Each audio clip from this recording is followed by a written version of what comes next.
नमस्कार, मैं साहुल पांडे और वक्त हो गया है आज की दिन भर की बड़ी खबरों को जानने का। तो चलिए बिहार के साथ पर एक नज़र डाल लेते हैं आज के दिन भर की बड़ी खबरों पर। सबसे पहली खबर औरंगाबाद से है, जहां चुनाव को लेकर के नामांकन का जो सिलसिला है वो 7वें दिन भी जारी रहा और इस दौरान जो है कई नेता जो है नामांकन करने के लिए पहुंचे थे। आज जो है यहां पर रफ़ीगंज सीट के लिए जदयू प्रत्याशी अशोक कुमार सिंह ने अपना नामांकन भरा और कहा कि नीतीश कुमार के नेतृत्व में बिहार में फिर से एनडीए की सरकार बनेगी। ये जीत के प्रति माननीय हम लोग के नेता और बिहार के मुख्यमंत्री श्री नीतीश कुमार जी के नेतृत्व में और उनके विकास कार्यों पर हम विकास कार्यों को लेकर के जनता के बीच में जा रहे हैं। और जितना हमने रफ़ीगंज विधानसभा में काम किया है आज़ादी के बाद से, आप लोग भी मीडिया बंधु जानते हैं, देखते हैं, तो वो देखने की आवश्यकता है। विकास का बयार बह रहा है रफ़ीगंज में। इंजीनियरिंग कॉलेज हमने जिला का इंजीनियरिंग कॉलेज अर्थुआ में खुलवाने का काम किया, 2 स्टेट हाईवे देने का काम किया, घर घर बिजली देने का काम किया, हर एक गांव और टोला को सड़क देने का काम किया।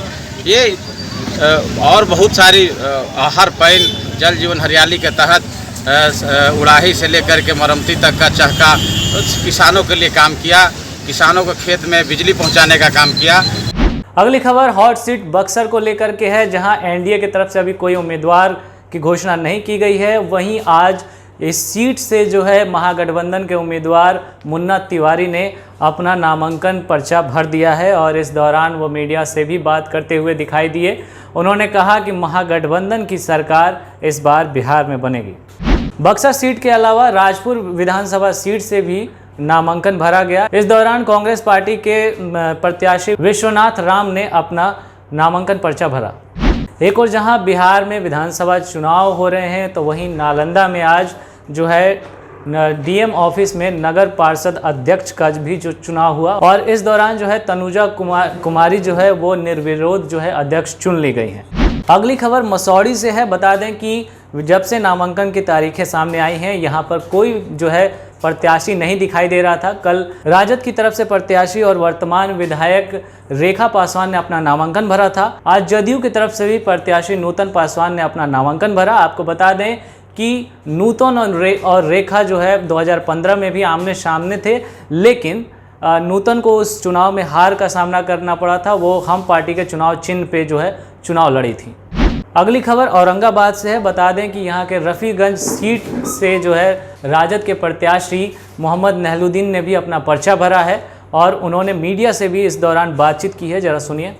ये मौजूदा सरकार जो है, जो डबल इंजन की सरकार यहाँ पर है, मोदी की सरकार केंद्र में है, जो वादे उन्होंने किए थे, हर वादों पर वो खरे नहीं उतरे, बल्कि फेलियर रहे। मजदूर को पलायन करवा करके भूखा मार दिया, नौजवान बेरोजगार हो गए, उनकी रोजी छीन गई। अचानक ही लॉकडाउन ला करके आपने जिस वक्त डेथ रेट कम था उस वक्त आपने लॉकडाउन लगा दिया, अभी लोगों को मरने के लिए छोड़ दिया।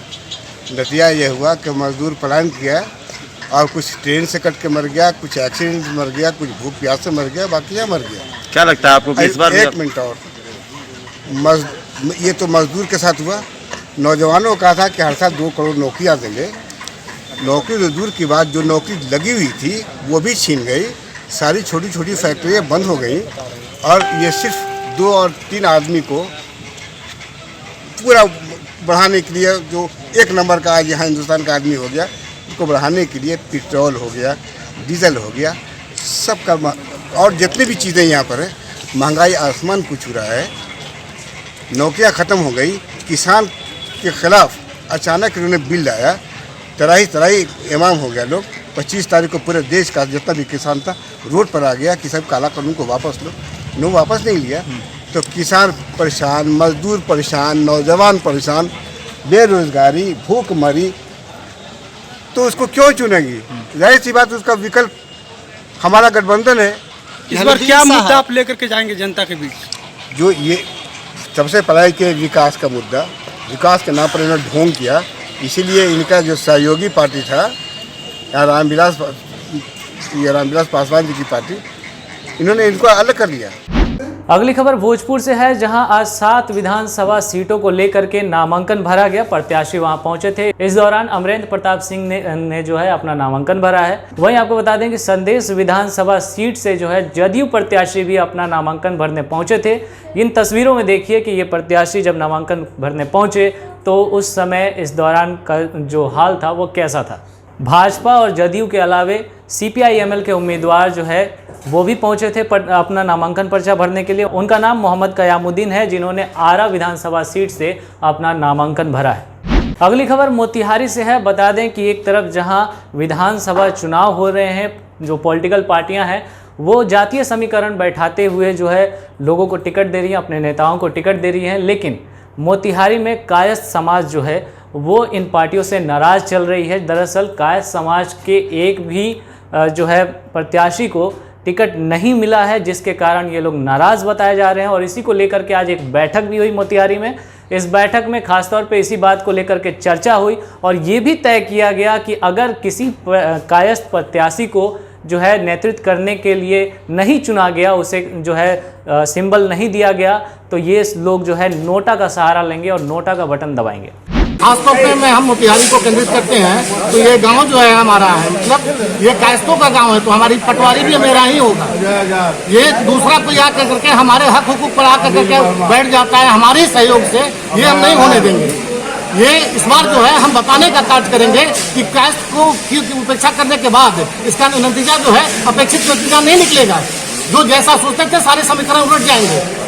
हम जो है अब इस बात को लेकर करके पूरी लड़ाई, बूथ तक की लड़ाई लड़ेंगे। वोट न देने का काम और वोट को बर्बाद, यूँ कहते कि जो है बर्बाद तो नहीं कह सकते हैं, लेकिन हम इतना तय मान के चलिए कि जो समीकरण लेकर के बाकी पार्टियां चल रही हैं, हमारा वोट सोच कर करके वो उनके पक्ष में नहीं होने जाएगा। अभी राजद से मनीष श्रीवास्तव टिकट के दावेदार थे और भाजपा से भी बहुत लोग हैं, कांग्रेस से भी है, मगर हम लोग को कभी भी टिकट देने का काम नहीं करती है कोई पार्टी। और हमें जाति आधार पर भी विधानसभा में सबसे ज़्यादा वोट है हमारे कायस्थ जाति का, और उसके बाद भी हम लोग को बाहर का रास्ता दिखा दिया जाता है। हम लोग सोच लिए हैं अभी इस विधानसभा में कि हम लोग वोट नहीं देंगे, हम नोटा दबाएंगे। और ये कायस्थ जाति और चित्रांश समाज कसम खा लिया है कि हम लोग अभी किसी पार्टी को वोट नहीं देने जा रहे हैं। इसलिए मैं चित्रांश भाइयों से अनुरोध करूंगा कि आप लोग इस इलेक्शन में विधानसभा में बहिष्कार कीजिए, नोटा दबाइए। टिकट नहीं मिलता है तो हाँ, टिकट नहीं मिलता है तो। अगली खबर गया से है, जहां आज बिहार सरकार में मंत्री, कृषि मंत्री प्रेम कुमार जो है वो अपना नामांकन भरने पहुंचे थे।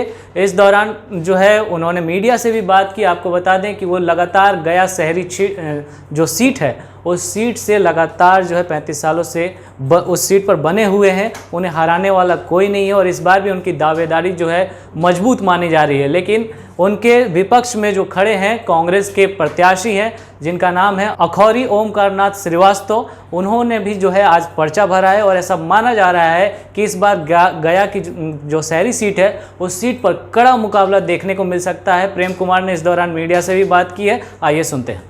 और नामांकन करने जा रहा हूं जाकर के, और मुझे इस बात की खुशी है कि गया जी के भाइयों और बहनों के द्वारा लगातार मुझे आशीर्वाद मिलता रहा है और लगातार 7 पर चुनाव लड़ने का जो मौका मिला है, इस विजय का श्रेय गया की जनता को देते हैं, पार्टी के कार्यकर्ताओं को देते हैं, अपने नेताओं को देते हैं कि गया की जनता का जो आशीर्वाद मिला है लगातार, उसी का परिणाम है।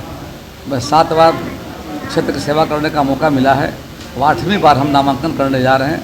पार्टी का आदेश हुआ था तो हम भारतीय जनता पार्टी के रूप में और एनडीए के प्रत्याशी के रूप में जा रहे नामांकन करने के लिए।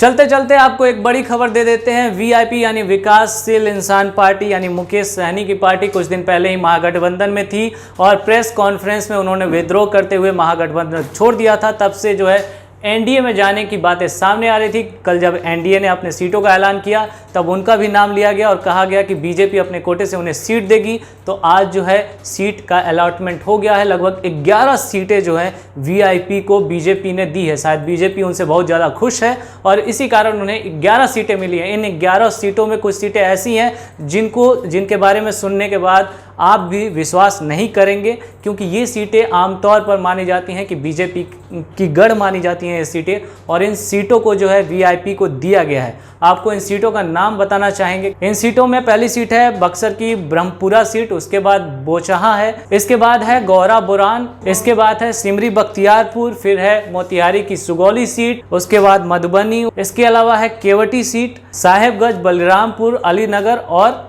बनियापुर। ये वो 11 सीटें हैं जो विकासशील इंसान पार्टी को दी गई हैं, अलॉट की गई है, और इन सीटों से जो है वो अपने प्रत्याशी उतारेंगे। इसके अलावा वीआईपी को एक विधान पार्षद की भी सीट अलॉट की है बीजेपी ने। तो फिलहाल आज दिन भर की बड़ी खबरों में इतना ही। कल फिर हाजिर होंगे सुबह में आपके लिए, कल सुबह की खबरें लेकर के।